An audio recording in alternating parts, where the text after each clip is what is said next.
قطن ابو الحیثم نے کہا، ہم سے ابو یزید مدنی نے، ان سے مکرمہ نے اور ان سے ابن عباس رضی اللہ عنہ نے بیان کیا، جاہلیت میں سب سے پہلا قسامہ ہمارے ہی قبیلے بنی ہاشم میں ہوا تھا۔ بنو ہاشم کے ایک شخص عمرو بن علقمہ کو قریش کے کسی دوسرے خاندان کے ایک شخص خداش بن عبداللہ عامری نے نوکر پر رکھا۔ اب یہ ہاشمی نوکر اپنے صاحب کے ساتھ اس کے اونٹ لے کر شام کی طرف چلا۔ وہاں کہیں اس نوکر کے پاس سے ایک دوسرا ہاشمی شخص گزرا، اس کی بوری کا بندھن ٹوٹ گیا تھا۔ اس نے اپنے نوکر بھائی سے التجا کی، میری مدد کر اونٹ باندھنے کی، مجھے ایک رسی دے دے، میں اس سے اپنا تھیلا باندھوں، اگر رسی نہ ہوگی تو وہ بھاگ جائے گا۔ اس نے ایک رسی اسے دے دی اور اس نے اپنی بوری کا منہ اس سے باندھ لیا اور چلا گیا۔ پھر جب ان نوکر اور صاحب نے ایک منزل پر پڑاؤ کیا تو تمام اونٹ باندھے گئے، لیکن ایک اونٹ کھلا رہا۔ جس صاحب نے ہاشمی کو نوکری پر اپنے ساتھ رکھا تھا، اس نے پوچھا، سب اونٹ تو باندھے، یہ اونٹ کیوں نہیں باندھا گیا؟ کیا بات ہے؟ نوکر نے کہا، اس کی رسی موجود نہیں ہے۔ صاحب نے پوچھا، کہاں ہے اس کی رسی؟ اور غصے میں آ کر ایک لکڑی اس پر پھینک ماری۔ اس کی موت آن پہنچی۔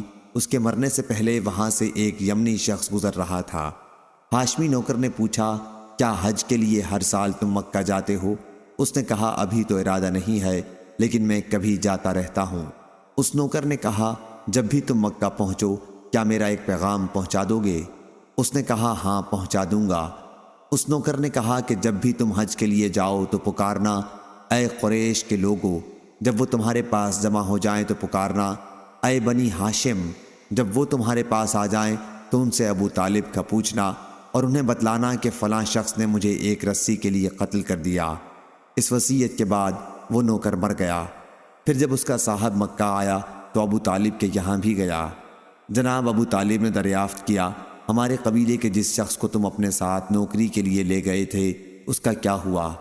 اس نے کہا کہ وہ بیمار ہو گیا تھا، میں نے خدمت کرنے میں کوئی کسر نہیں اٹھا رکھی، لیکن وہ مر گیا تو میں نے اسے دفن کر دیا۔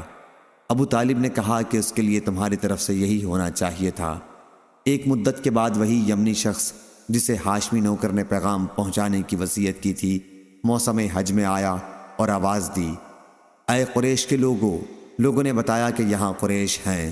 اس نے آواز دی، اے بنی ہاشم، لوگوں نے بتایا کہ بنی ہاشم یہ ہیں۔ اس نے پوچھا، ابو طالب کہاں ہیں؟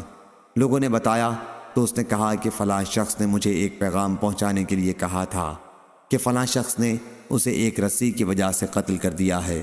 اب جناب ابو طالب اس صاحب کے یہاں آئے اور کہا کہ ان تین چیزوں میں سے کوئی چیز پسند کر لو، اگر تم چاہو تو 100 اونٹ دیت میں دے دو، کیونکہ تم نے ہمارے قبیلے کے آدمی کو قتل کیا ہے، اور اگر چاہو تو تمہاری قوم کے 50 آدمی اس کی قسم کھا لیں کہ تم نے اسے قتل نہیں کیا۔ اگر تم اس پر تیار نہیں تو ہم تمہیں اس کے بدلے میں قتل کر دیں گے۔ وہ شخص اپنی قوم کے پاس آیا تو وہ اس کے لیے تیار ہو گئے کہ ہم قسم کھا لیں گے۔ پھر بنو ہاشم کی ایک عورت ابو طالب کے پاس آئی جو اسی قبیلے کے ایک شخص سے بیاہی ہوئی تھی اور اپنے اس شوہر سے اس کا بچہ بھی تھا۔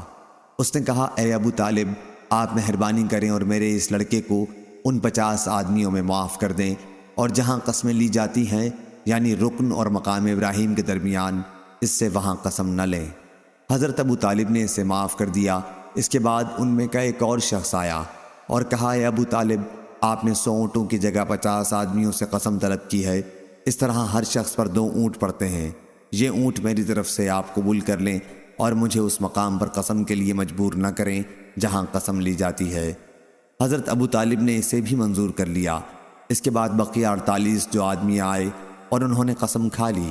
ابن عباس رضی اللہ عنہ نے کہا، اس ذات کی قسم جس کے ہاتھ میں میری جان ہے، ابھی اس واقعے کو پورا سال بھی نہیں گزرا تھا کہ ان 48 آدمیوں میں سے ایک بھی ایسا نہیں رہا جو آنکھ ہلاتا۔ صحیح بخاری حدیث نمبر 3845۔